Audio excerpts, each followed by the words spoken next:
ഒരു special item കാണിച്ചു തരാം കേട്ടോ. കണ്ട ഇതേ കഴിഞ്ഞ ദിവസം പപ്പടം മസാല പപ്പടം ഉണ്ടാക്കിയതിൻ്റെ ബാക്കി പപ്പടം തീരാൻ പോവാണ്.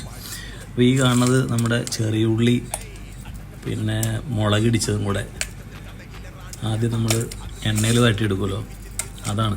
പക്ഷെ ഇത് ടേസ്റ്റ് സാധനം പപ്പടത്തേക്കാളും ടേസ്റ്റ് ഇത് കഴിക്കാനാണ്. നല്ല ഇത് നല്ല ക്രിസ്പി ആയിട്ട് കിറുകിറാന്നിരിക്കും. എന്ത് രസം ചെറിയ ഉള്ളി എണ്ണയിൽ വഴറ്റി കഴിക്കാം അല്ലേ, സൂപ്പറാണ്. ഇപ്പോൾ തീർക്കും തന്നെ.